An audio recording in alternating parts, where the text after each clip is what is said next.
So does this video make you rethink sitting courtside? Yes. Here's the thing, though. Look at the drop.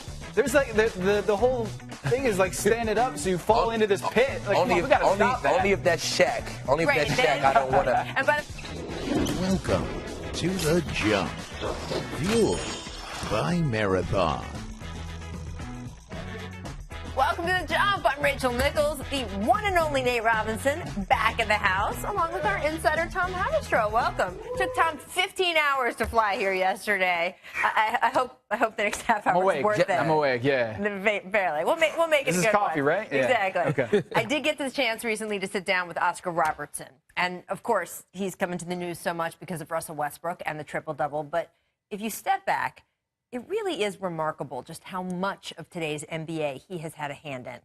He was the player who sued to bring free agency into the league. So we talked about that and how, yes, there might be people in Oklahoma City dressing up like cupcakes this season. But Oscar, well, he was all for Kevin Durant going to Golden State. Take a look. I think it's wonderful. I think it's great. Where else could he go? The Nets? Orlando? No, he had to go where players would compliment what he did. Teams move players around. Why do you think there's so much of a public backlash when players move themselves around within the rules? They don't think you have that much intelligence. I'm happy about my position being involved with the free agency. Everyone said it was going to ruin basketball. It was going to do all these things. But you see, the Clippers sold for $2 billion. Seems like basketball's doing okay. I think it's doing very well. Doing fine, I think, personally. Free agency alone would have been enough of a legacy, but this is a man who was raised in segregated Indianapolis, who as a college player wasn't allowed to stay at hotels with his white teammates. Take a listen to this. You received a telegram from the Ku Klux Klan saying that you would be shot if you took the basketball court? Yes. Why do you think it's important that today's generation hear about some of that stuff? Because they don't believe it. My kids didn't even believe Roots. They went to school in the suburbs, private school. A lot of their friends were all white. They didn't live in the ghetto like I did. Didn't go through the things I did, so they didn't believe it. I wanted to show you that because knowing he had to play through all of that, it makes everything he accomplished on the court even more impressive. Of course, once you start talking about his accomplishments, that brings us back to the triple-double and Russell Westbrook. Tonight, the Thunder play the Bucks on ESPN, and Russ can tie Oscar's mark of 41 triple-doubles in a season. And if you expected Oscar to get off my lawn and bitter about that, well, he's not. What has it been like for you to watch Russell Westbrook this season? I think he's a great athlete. I mean, he's tenacious. He's so quick up and down the floor. I just hope he doesn't wear out. If he does pull off a triple-double for the season and you're not the only one anymore, what will you think of that? I'll congratulate him. I think it's wonderful. Look, I'm not sure if Russ is going to win the MVP or not this year. We can't even say for sure if he's going to finish the season averaging a triple-double, although it sure looks like it. Here's what I do know. For any player, being mentioned in the same sentence as Oscar Robertson is a very real honor. And as you think about Russ over these next few weeks, and rightly ooh and ah over everything that he's doing, be sure to also give a thought for the man who did it first. So, guys, I guess as we do talk about Oscar and Russ, the question is, how big of a deal is a triple-double? Because that's really at the heart of the MVP debate right now.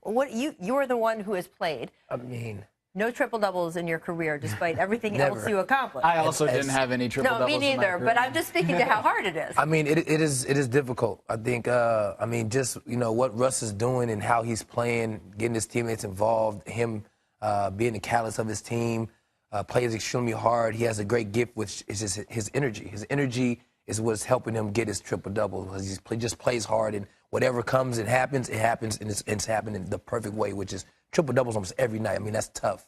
It's incredible. I mean, it's like a coin flip for me, basically, who's going to win it between him, Harden, Kawhi, LeBron. I mean, it's an unbelievable MVP race. But for me, Isaiah Thomas in the conversation as well. But for me, like, triple-doubles are incredible, but that's only like a part of the game, right? There's defense. There's other things that, turnovers that we don't talk about when it comes to triple-doubles. And also shot efficiency, like him, 42% from the field, not the best three-point shooter. Those things are part of the conversation. If he does win MVP, he would be among the worst shooting percentages of any MVP in the last 25 years. So 21st out of 25. So yes, triple doubles are amazing, but like there's other parts of basketball that aren't being accounted for when we talk about that. And yet, when you talk to players, you can show them all these numbers, Tom.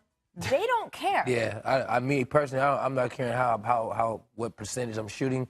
As long if I'm getting triple doubles and help my team win, I wouldn't care if I'm shooting 10% from the field. Right. If I'm getting a triple double, I'll take it however I can get it. And if you look at their offense without Russell Westbrook on the floor, I mean, it is like a 10-win team. Right? They can't score. I feel like I saw some number earlier. It was 19 wins or something like that. Yeah, they can't score without him. I mean, some people might say that's because he's so ball dominant. They don't know what to do without him. But on the other hand, like it's not like any other guys are averaging 20 on that team. Yeah, no matter but what. he's fun to watch. You got to have him on the floor. You got to have, like you need Russell Westbrook, and what he's doing, like you said, he's not just getting his own buckets. He's getting other people involved, and then he's rebounding. When you ever have a guard that comes in that can rebound like that, it just makes it easier just to run the floor, you know, and getting transition easy buckets. We've had every player who has sat at this desk and players also over on the TNT set. So Shaq, our own Tracy McGrady, Scottie Pippen, Chauncey Billups, yourself, just in the last week and a half say it's got to be Russell Westbrook. If Russell Westbrook doesn't win, what do you think he should do next year? We were laughing and joking. I said, if it's me winning the MVP, trying to go, and they don't let me win next year, I would just have to write a letter to commissioner like, look, these are going to be fines. I'm kicking balls in the stands. You know, I'm throwing jersey back. I'm taking my jersey off, giving it away every game. Like, I'm doing stuff like that because that's just ridiculous if that man doesn't win the MVP. What he's doing is unbelievable. Are you It's fun to lobbied at watch. all by him? I mean, the funny thing is Oscar Robertson, like, didn't win MVP when he had a Okay, but triple just double. because something didn't go I'm just saying when the players had the doesn't mean vote that- when the players had the vote, you know, 50 years ago, it just Right. speaks to how good the other candidates were. Bill Russell won it that year, and of course, Will Chamberlain averaging 50 points a game. There are other good candidates, but it's hard to knock what Russell Westbrook's doing. Right. Arguments I never give any credence to in any arena. It's always been done this way. And slippery slope. So what? Anyway, there we go. Let's move on to a team with another good problem. Russell Westbrook has a good problem right now. Kevin Durant also has a good problem to have. ESPN's Mark Stein reporting the Warriors are aiming to have Kevin return to the court this Saturday against the Pelicans. Now, Golden State was going 4-6 in the 10 games before Durant went down. They've won 11 straight since then.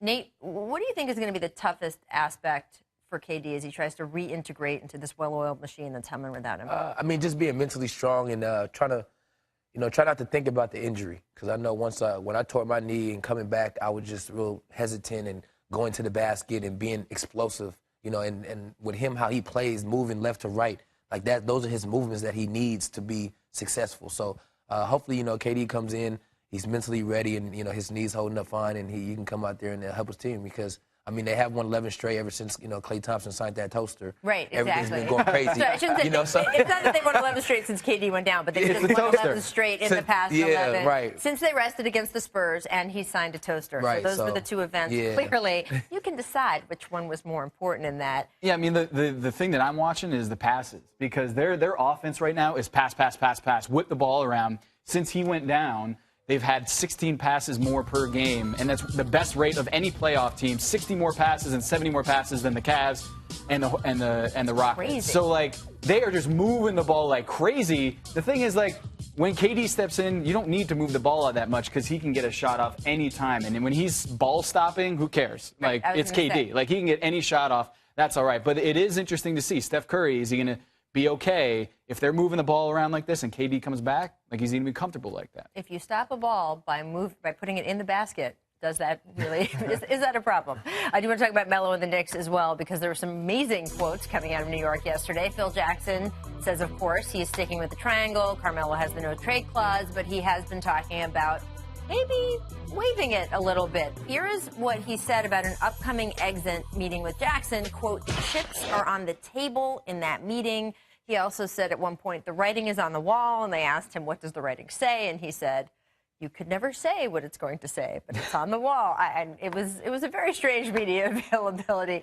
Tom, do you think, brass tacks, is Carmelo Anthony going to be with the Knicks next year?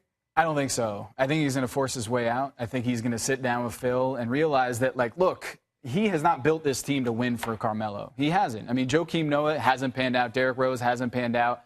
I think Carmelo sees the writing on the wall with Porzingis, and I think he's going to try to go somewhere where they can win now. Yeah, I mean, one must go. You asked me, one must go. Not too sure if it's going to be Phil or Melo. But, I mean, at this point in Melo's career, he wants to win. He's seeing all these guys get rings. He's seeing all these guys get recognition. And that's the one, missing piece, I would say, to his whole career and his legacy is that ring. And I think he'll pretty much leave and do whatever it takes to get that ring. I think if there's uncertainty in Clipperland, like that's an interesting destination for Carmelo. Yeah, I mean, there's not that many places he would actually want to go, and he will have control over where they trade him because he can decide about the no-trade clause. Got to look at the Clippers, right? I mean, I would. All right, we're going to take a quick break. If you missed it over the weekend, JaVale McGee fired up a three-pointer with the clock winding down in a rout against the Wizards, and Brandon Jennings was, not having it. After the game, Jennings called McGee's shot, quote, very disrespectful. Let the clock run out. But here's the funny thing about that. The Wizards have been guilty of doing this all season. The Wizards rank 21st in three-point attempts per minute overall, but in blowout situations like up 20 with less than 5 minutes left, they jump to 14th in three-point frequency. Yes, they pile on more than the average team. And Brennan Jennings, he can't be to blame, right? He just got to the team last month. Well, looky here. A couple weeks ago, the Wizards were up 23 with under 5 minutes left against the Nets, a team that's 41 games under 500, and Jennings fires up a three-pointer with 19 seconds on the shot clock in transition. Now that is disrespectful. Well, looky here, Tom Haberstroh. That's amazing. Oh, my God. He didn't even hit the shot. I was going to say, they didn't make not one shot shooting down, being up 20. They didn't make one shot. Well, yeah, maybe it's just disrespectful if you draw the foul. Yeah, there you go. All right, Nate, Tom and I have a ton of very important questions to ask you. Nate. Hey. So we've decided to play a game. All right. Universe, the balance of time is really hanging here. First up, I want to go back to the 2010 finals. This is one of my favorite all-time highlights where you leapt on Big Baby's back, little piggyback ride. In fact, that was 7 years ago because I have such foresight. I was already playing Ask Nate that day 7 years ago. I heard about this a little bit from your teammates, Clem, when you were yelling and just very happy and maybe just a little bit of drool. Slobber, yeah, I try to wipe it. Hey, let me tell you something. Let me tell you something right quick. When you're in the moment, you're in the moment. In the moment. I remember So if I slobber, snot, my guy. spit, please excuse me. And Nate, you jumping on his back at that moment as well. Just that moment for you guys to be able to share it. What You was on it my like? back? He didn't even notice. Damn, I didn't feel that. We're like Shrek and Donkey. Classic. That's my guy, Big Baby, man. Shout out to Big Baby, Glenn Davis, man. Great teammate, man. One of my favorite teammates of all time. You guys man. just had so much fun on that We team. did, man. We did. It was crazy. Doc was trying to control it too much, though, man. We had a lot of fun. Doc was not trying to let us have no fun. Really? Yeah, but we still have fun anyway. You've had some sharp words about some of your former coaches lately. You had some not so nice things to say about Mike D'Antoni the other day. I mean, the other day, D'Antoni kind of put me in the doghouse for no reason, So that's a tough deal, being a athlete and wanting to play and a coach sitting you down for a whole month, not really talking to you, not giving you any explanation on why he's sitting you down. For a player that's frustrating, and especially a player like myself that I love the game of basketball, I love to play, but now looking back on it, man, I just wish. I would have, handled it a little differently. Just being a younger Nate and now being an older veteran and older guy, being a father. I wish I would have handled it a little differently. So, I wouldn't be sitting here today. I'd probably be playing still. Well, we like you sitting here today, although I agree that, time changes everything. And Right. luckily, you get a little bit perspective. I know we wanted to ask you about another Celtics moment, though, right? Yeah, what was that? Yeah, so speaking of piggyback rides, This is oh my God, an all-time fail. yeah, what happened here? I'm glad. I'm just glad that Shaq didn't have Shaq in the food back here because I almost killed myself. And look at Ray Allen's face. You got to slow down and look. Ray Allen was looking You at me need like, him. what are you doing? You I was straight up need him. I was like, oh no. You can't see in that shot where your Nate head lands Robinson. on that. Yeah, it was epic. I almost died that day, but All right, Nate, you have blocked some of the biggest players to ever play the game, some 7-footers, some Hall of Famers. And according to the numbers, the average height of your block victims is 6 feet 5 inches tall. not bad. So the question is, who is your most memorable block victim? I would say for me it was Shaq. Would be my number one. When I blocked Shaq, the play before, he blocked my shot. So it's kind of like a revenge thing. So before this play, he blocked my shot. I tried to shoot a floater. He blocked my shot. and I came back down and got him. He said I fouled him, which I don't remember. Nope. But yeah, I looked at him too. I told him then he was barbecue chicken. Believe it or not, you blocked someone taller than that. Yeah, Yao Ming, being in weak side help, being on the floor with him, T-Mac, it was just an unbelievable moment. But then I got LeBron James, one of my all-time favorites as well. Yeah, right here in the big-time game, blocking LeBron. I've seen LeBron do it, get block guys, hustling down the court. Yeah. So I was like, man, let me return the favor and give him one, taste of his own medicine. It's pretty epic. I got to do the callback to the slam dunk titles. You won it 3 times. Yes. That's a record. Do you think that's ever going to get broken? I hope not. Well, Zach LaVine could have did it this year, but he didn't. Unfortunately, he didn't attend the dunk contest. But thank God that I'm able to be the one time only 3-time slam dunk champion. Something my kids were going to have to try to top. Oh, I like that. It's pretty cool. So my father, Jock Robinson, is the only man ever to win Orange Bowl and Rose Bowl MVP in college football. So I'm 3-time slam dunk champion. Hopefully my kids will be able to do something for the first time as well. That is both excellent genes and a lot of pressure. So there you go. This question is important. I didn't sleep last night because I was wondering the answer to this. So, Nate, did you ever play the shirtless biker bro who challenged you to a game of one-on-one? No, I didn't, man. Unfortunately, that guy was kind of crazy, man. He interrupted my interview, and I told him... This is real. I told him, he was like, man, he said, Nate, I'll kick your ass. Oh, sorry for cussing. He said, I'll kick your butt.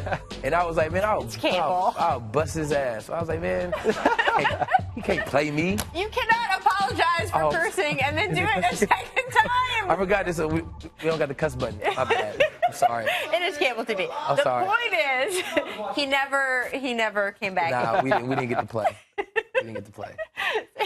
I do. My favorite highlight, as you know, because I've played it like 8 million times, was you going under the legs. Oh, when I was in the D-League. In the D-League. Oh, yes, man. Shout out to the D-League. Shout out to my guys in the D-League, the Mud. We call our little clan, man. That's me, Russ Smith, Micah McKinney. You had James Webb, and we had seven. Okay. Guys. You walked through a dude. Yeah, I did. That was amazing. Walk us through how you walked through a dude. So at that time, the guy was, he was trying to come and trap, and the only way I can go, it was under. Have you done that before? His legs. I don't think I've ever done it before. Oh, they got my little kickoff return. Yeah, to show my football. Show some football highlights. There's a little tease. A little tease of the football highlights. Man. All right, so not a lot of people know this, but you actually got a football scholarship. Yes, I did. Yeah, I got a football scholarship, full ride to University of Washington with my dad played. You see the highlights here. And you recently tried to get on with the Seahawks. I tried out. Do you wish you tried to go with football a little earlier? You played football over basketball? I think if I have the opportunity to do it again, I would pick football just to see where the career, where my career would have went. Football career is not usually. It's not, but I know I could have been one of the best, football players ever if I would have played football. Yeah, but there's no dunk contest in. There's no dunk contest, but there is trash talking in football that I feel you would have won. Number one all time. Well. Number one all time. You are still obviously playing. We saw those D-League highlights from this year. Also, there was a tweet saying that you have now signed on with the Venezuelan team. Yeah, so I'm going overseas now. I didn't, unfortunately, I didn't get a call up to a team, playoff team. Which is, no hard feelings. It happens, but I love the game of basketball. So wherever it takes me, God has been so great to me, but blessing me with so much, so much time playing in the league. I got a great opportunity to play in the D-League, which was awesome. The 87ers were a great organization. They opened up, so many doors for me, and now, I get to take my talents overseas and, play for a Venezuelan team, and I'm excited. I leave Monday, and I'm just trying to help a team win a championship, no matter where it's at. So I love the way your game translates across so many different kinds of basketball, and next season isn't that far away. We could be seeing you in all kinds of places. Yeah, you never know. We will continue to see you on the show after the break, but first I want to look at our distant replay. Not that distant, 5 years ago, 2012, this date.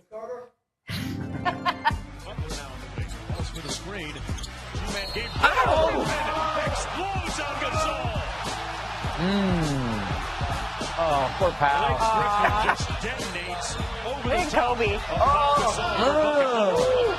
And he pushed him down. Oh, that was like that was a little bit of old schoolish Sean Kemp. That was a little Sean Kemp. Look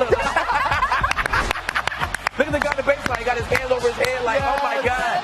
That just happened. Effort. Take a look at this ref riding a hoverboard during a game. How lazy is this? Lazy. How? What? I'm calling foul on that. By the- Wait, what? How is this allowed? How did they allow him to do that? I mean, it's not good. I mean, some of the refs last night, maybe they could have just hoverboarded out of the arena last night because that would have made it a more That's fun OD. game. That's ridiculous. Wow. Like, is he out of shape? Does he have a knee injury? What? There's no excuse. Thank you both for joining us today. Sports Nation is next. We'll be on the Sidecast tonight. See ya.